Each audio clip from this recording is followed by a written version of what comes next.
Hello everyone. We're going to get started here with the Hegelian Dialectic in action. My name is Sarah Travellini, and before I do that, I'm going to do a little intro. But let's go ahead and we're going to play from the start of this here. And I just want to make sure. Let me do this real quick. So we're going to see a little behind the scenes action here. Because I want to make sure the videos play, because you know how that goes.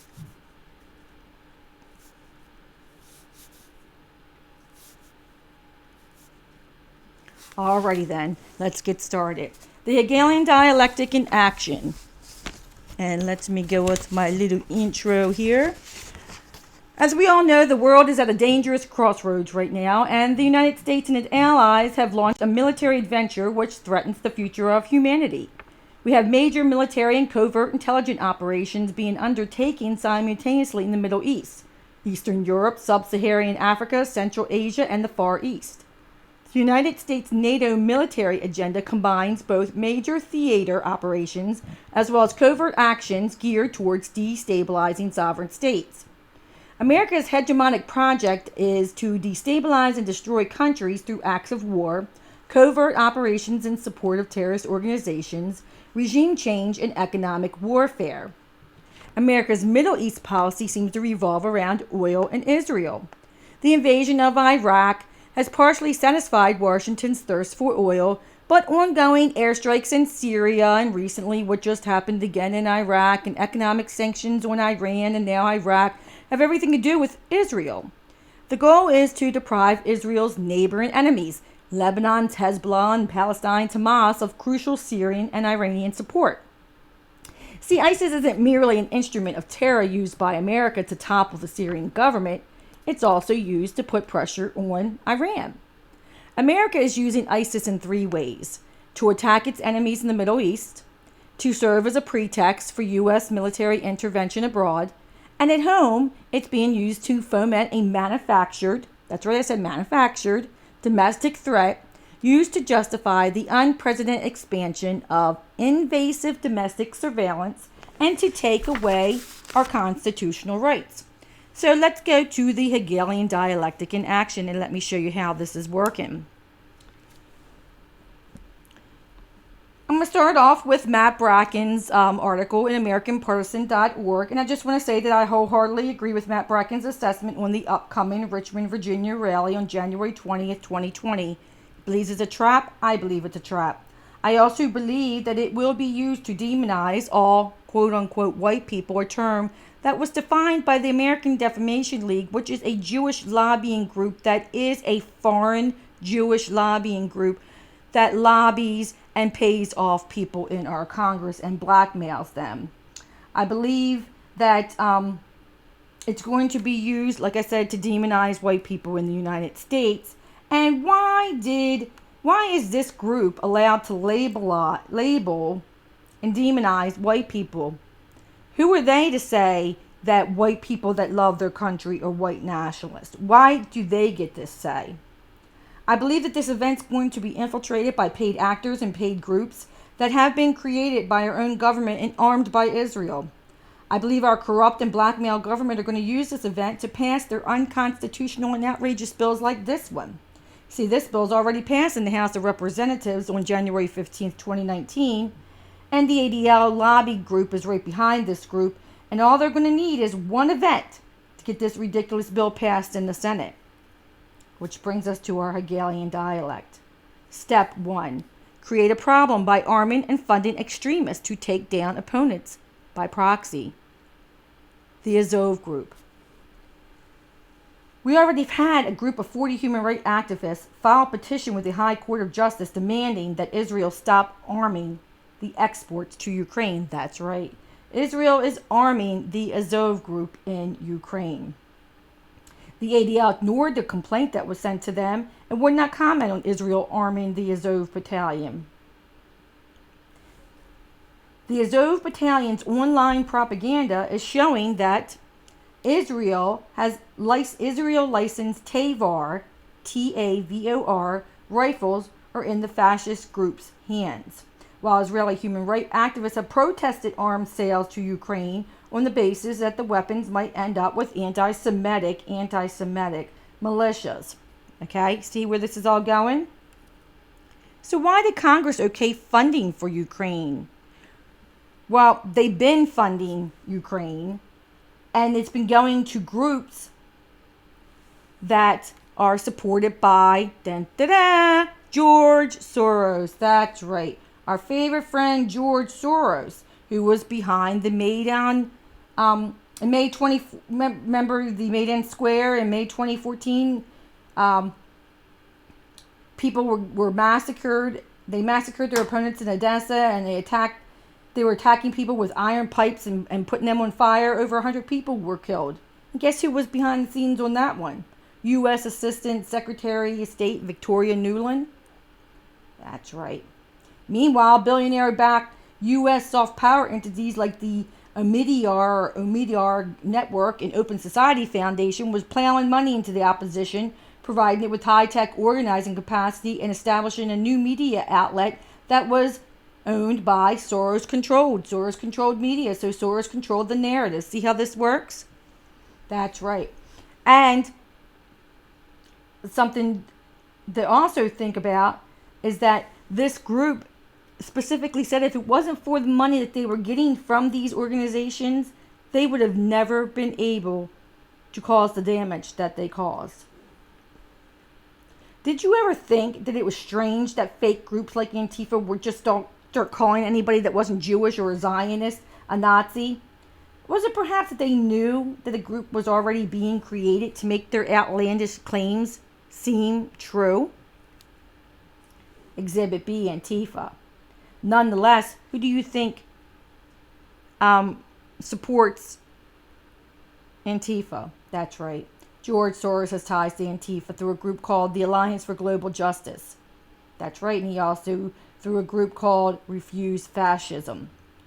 Antifa operates under a twisted definition of fascism, labeling mainstream conservatives fascists and then lumping them in with white supremacists and neo-Nazis, right? Why? Okay. Now that we've established that both these organizations are sponsored and paid for by Jewish and leftist interests in order to pass this bill or deem all white people supremacists or nationalists or whatever that's supposed to mean, what's going to happen to these people that are charged with being white? I mean, the Bolsheviks, which are Jewish communists, are responsible for killing millions of white Christians. 100 years of communism and 100 million dead. The Bolshevik plague that began in Russia was the greatest catastrophe in human history. Is this what the ADL wants for America? Is this what the Zionists and Jewish supremacists really want for America? A century of blood. Well, according to this psycho here, just 2 days ago, Project Veritas exposed this Bolshevik from Bernie Sanders' campaign. And let's just go to some of the highlights of what he had to say. Like, free speech has repercussions. So if Trump gets reelected, what? Cities burn. The only thing that fascists understand is violence. So the only way that you can confront them is with violence. It's a directive from Bernie that we can't attack Warren. I think it's also fair to point out that when we were in Moscow, for example, people here also were extremely impressed by their public transportation system. Meet right. Kyle Jurek. So let's go to some other highlights of this crazo's rant. Let's see. Yes, let's go to right here. Yes. Let me tell you something about this revolution. No, we don't got to kill the Clintons. We'll make them kill themselves. How's that? Reign of terror. It's clear in Jurek's idea of a revolution, Democratic candidates like Tom Steyer and Mike Bloomberg wouldn't be safe, and in his world, networks like MSNBC or even moderate liberals wouldn't be immune. Throw down? I'm ready to throw down now. I don't want to have to wait for see. Yeah, with who though? Who's you gonna throw down with? Billionaire class. On the media. Pundits. Go walk into that MSNBC studios, drag those up by their hair and light them on fire in the streets. Guys like that. What are we gonna do with them? Gulag. He's not joking. Gulag. Off to the gulag with you. That's right, off to the gulag.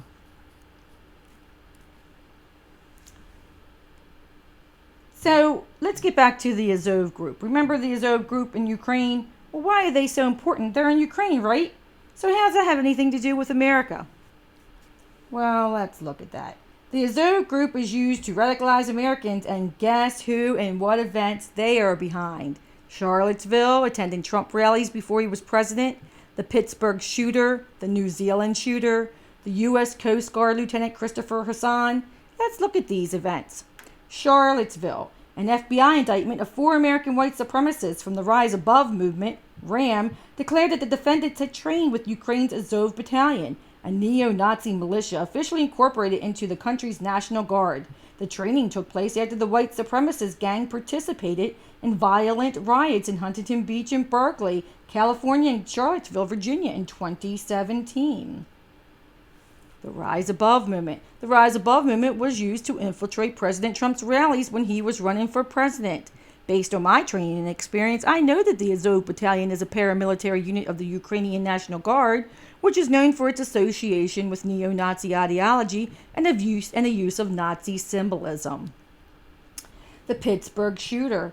Oh yes, the Pittsburgh shooter was encouraged by the Azov group, and the ADL used this event to try and ban white people. Think I'm kidding? Well, they already got the bill passed in the House, and then they had the U.S. Department of Homeland Security add white supremacy to its list of threats. I'm not joking.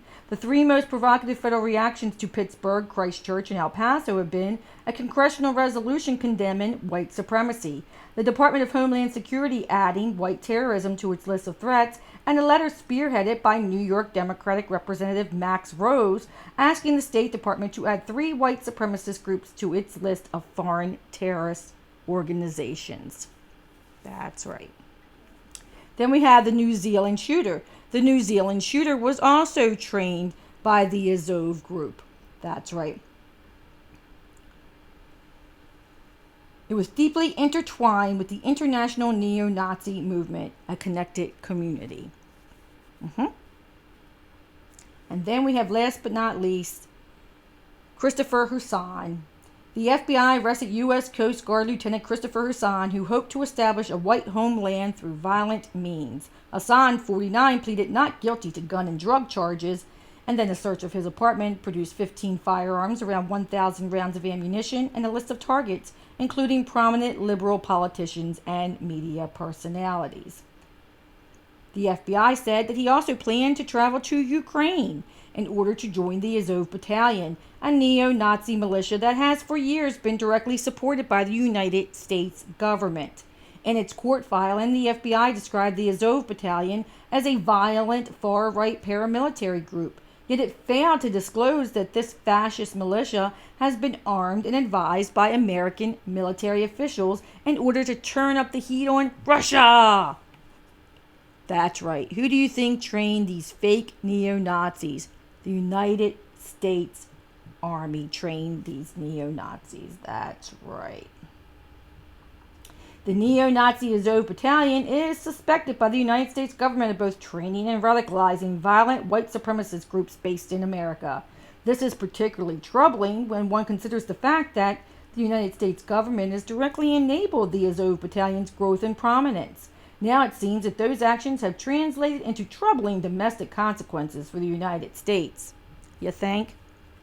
It was all planned, folks. All planned. All planned. Look who it is. No name. No name. And Lindsey Graham went to Ukraine. We can have many, many members from our United States Congress that went to Ukraine, all to defeat Russia. That's right. Says the military aid has repeatedly found its way to the Azov Battalion. Military aid? What are you talking about, military aid? Isn't that what they were all just talking about recently? You can't have any military aid go to Ukraine. Well, no, military aid has to go to Ukraine. Oh, no, Obama, he didn't send anything but blankets. Oh, really? Just blankets? You better check again, because they were getting some military aid. Yeah, the military aid has repeatedly found its way to the Azov Battalion. Indeed, the cooperation between the United States military, backdoor, and the Azov Battalion has been reported on several occasions since 2015, such as when the Azov Battalion member told the Daily Beast in 2015 about his battalion's experience with U.S. trainers and U.S. volunteers quite fondly, even mentioning that the U.S. volunteers, engineers, and medics are still helping assist them. Wow, isn't that interesting? So who arms and trains Antifa? Well, FBI found evidence of meetings between these individuals and associates of ISIS. That's right. The FBI learned from informants that the Al-Qaeda in the Arabian Peninsula leader is helping the Oakland anarchists gain access to bombs and chemical weapons. One of the men from Oakland even traveled to Syria to meet with ISIS leaders. Who trained ISIS? Oh, that's right. The United States created ISIS with the help of Israel. Remember? The CIA first aligned itself with extremist Islam during the Cold War era. Back then, America saw the world in rather simple terms. On one side, you have the Soviet Union, Russia, and third world nationalism, while America regarded as a Soviet tool on the other side. That's right. Remember during the 1970s, the CIA used the Muslim Brotherhood in Egypt as a barrier. And lest we not forget, the CIA gave birth to Osama bin Laden, and they breastfed his organization during the 1980s. That's right, the United States and Israel create, train, and fund all our enemies. Let that sink in. And let me just go to this gentleman here. He wrote a book about this. And I'll just go to the highlight of what he said. Let me go here to the highlight of what he talks about here. And you'll get the gist of what his book is all about. And the Al-Qaeda affiliated organizations, including the Islamic State, are not independent organizations. They are sponsored. And they are sponsored by the United States and its allies. It is documented that prior to 2011, there was a process of recruitment of mujahideen to fight in Syria, and this was coordinated by NATO and the Turkish High Command. This report is confirmed by Israeli news sources, and unequivocally, we are dealing with the state sponsorship of terrorism, the recruitment of mercenaries, the training and the financing of terrorism.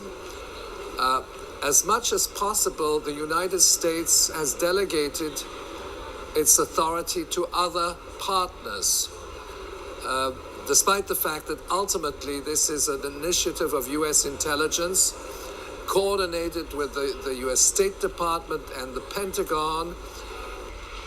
Dr. Chossudovsky, who is also the founder of the Center for Research and Globalization, further emphasized that the global war on terrorism is a fabrication, a big lie, and a crime against humanity. Echoing Dr. Chossudovsky's arguments, Malaysia's prominent political scientist, Islamic reformist and activist Dr. Chandra Muzaffar said that the US has always manipulated religion to further its global hegemony on sovereign states.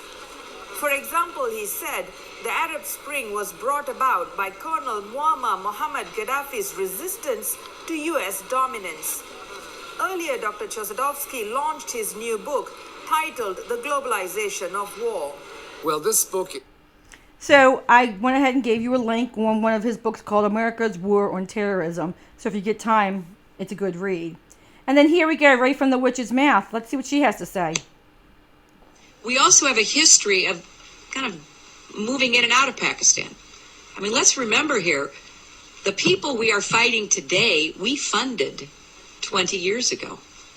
And we did it because we were locked in this struggle with the Soviet Union. They invaded Afghanistan, and we did not want to see them control Central Asia. And we went to work. And it was President Reagan in partnership with the Congress, led by Democrats, who said, you know what, sounds like a pretty good idea. let's deal with the ISI and the Pakistani military, and let's go recruit these mujahideen, and let's get some to come from Saudi Arabia and other places, importing their Wahhabi brand of Islam so that we can go beat the Soviet Union. And guess what? They retreated. They lost billions of dollars, and it led to the collapse of the Soviet Union. So there's a very strong argument, which is, it wasn't a bad investment to end the Soviet Union, but let's be careful what we sow because we will harvest. So we then left Pakistan. We said, okay, fine, you deal with the stingers that we've left all over your country. You deal with the mines that are along the border. And by the way, we don't want to have anything to do with you. In fact, we're sanctioning you. So we stopped dealing with the Pakistani military and with ISI, and we now are making up for a lot of lost time. Did we really stop dealing with ISI, Pakistani ISI? Because isn't Imran Awan, the Awan brothers, Pakistani ISI? And didn't they blackmail and hack over 40 computers in the United States Senate? Yeah, okay. So what you're seeing here is we have different names for our groups, but they're all created and supported by the same people. Understand, we are sending our young women and men to foreign countries to fight an enemy that we fund and we train. Okay? They are being killed on purpose for the benefit of Israel so that they can go in and they can steal more territory, and for oil so that the United States companies can profit from the oil that is made from the lands that are being stolen. Do you understand what's happening here? This is not for the United States. This is all a manufactured terror and a way to take away our rights, our civil liberties, and destroy our Constitution. Bring home our men now and women. Step 3. Propose a solution that result in the loss of liberty, military intervention, or both. After 9/11, who lost? The United States lost. We lost our privacy. Now that we have a surveillance state all over the place that's out of hand and everyone's being spied on. We can't even fly a plane without being almost molested from the airport. We didn't cause this. It wasn't anyone from the United States that did this to us. Why are we being demonized? Designate white people as white nationalists or white supremacists. Now we're the terrorists? Are you kidding me? Save the poor Jewish people that are directly behind both groups that are causing all the fake chaos with these real world consequences from the bad white nationalists. White nationalists are deemed terrorists. Do you understand that? And President Trump goes, okay, we're going to ban anti-Semitism. You know what happened the last time anti-Semitism was banned? The Bolshevik Revolution. And I'm not joking. Go back and look. The Bolshevik Revolution happened and over 100 million Christians were killed. Good job. And then rejecting white nationalism, white supremacy, that was created by a foreign lobbying group that has not registered with FARA, may I add, the ADL. This bill's already passed in the House. They're just waiting for it to go to the Senate, or I guess, President Trump will comply and give them an executive order and make it illegal to be white and love your country in the United States. How's that for a twist of events? Yeah. The Virginia gun ban is the perfect trigger event and is another example of the Hegelian dialect. What I want to make sure everyone understands is on January 10th, they went ahead and made it illegal for anyone to bear any arms where this event is going to happen on January 20th. So if anyone shows up with their guns, they will be immediately arrested because all guns are already banned in the Richmond area where this event is going to take place on January 20th. And if people aren't paying attention that happened, they're going to be arrested. Step 1, create the problem. Ban guns in Virginia while allowing only Jewish people to open carry. Remember that one event that happened at the rabbi's personal home where he was having a Hanukkah celebration? It wasn't at his church. It wasn't at a synagogue. It was at his home. And, there was an event there. Well, because of that event, You know, now they're allowed to carry guns, but not in Virginia. No. Virginia, we're going to ban all your guns. Blackface baby killer Northam, he's going to take your guns. Don't you worry about that. Well, people are reacting, you know, step 2, people are going to react to that. And so guess what? People are, they have already, 86 of Virginia's 95 counties have passed such sanctuary measures as opening restrictions on the right to keep and bear arms. But they're not going to stop, folks. They're not going to stop. They're trying to create this trigger event like they did in Ukraine to overturn the government. And then I guess they're going to put white people in gulags. I guess that's the plan. I mean, that's what they're saying. All to create this perfect storm. Virginia's now become ground zero for the tyranny of the government and the liberal agenda to take our guns and destroy our Constitution. I'm going to take them at their word, guys. This is very serious. This is very, very serious. Taking us back to the beginning of my presentation with step 3, the outcome, and the article by Matt Bracken. He gives you 3 scenarios of what could happen. This is the best case scenario. Even if nobody's injured, there's going to be people that are going to show up and infiltrate the crowd, just like I said. RAM has been trained by the Azov Battalion in Ukraine to infiltrate the crowd and create the appearance that we have white nationalists, white supremacists, neo-Nazis, which are a fabrication and creation of Israel and the United States to make it look that way, to take away and destroy our Constitution. Please understand this. Scenario 2, you could have a bus brawl. You can have people that are being bussed in. Like, you know, you could say that you have a bunch of baby boomers he puts in this scenario, and they're going to have their guns. And they haven't been notified that guns were banned where they're going. Where they're going, they have already banned the guns right around the Capitol. So if you show up there with a gun, first off, you'll be arrested. And then second off, you're going to probably be ambushed by Antifa. And they're ready to roll. They get their military training from ISIS. And then you got scenario 3, where we can have snipers on the building, and you're going to have the police there. He says, understand that Richmond and Virginia State Police are going to have tight control of every downtown block, and they will not simply tolerate a mass demonstration of these gun-toting rednecks and yahoos. Do not take your gun to this event. Do not take any rifles to this event. But know that Antifa they'll be there, and this Azov group's going to be there, and they are going to have weapons. So what's that tell you? You're not going to have, the good guys are not allowed to have any weapons, but the bad guys are going to be, they're going to be supplied. So listen, now that you understand that all of these events, the war on terror is terrorism itself on the American people. Do you understand that? It's all been planned, financed, and they create both sides. So even if you are an American-loving person and just don't want them to destroy our Constitution, that's not the point here. They're going to create an event that's going to allow them to destroy our Constitution. Please, please don't fall into this trap. Don't fall into this false right-left trap. They're all in on it. And they do not have Americans' best interest in mind. This is sick. This is sick, folks. Please take care. God bless you. And God bless America, everyone.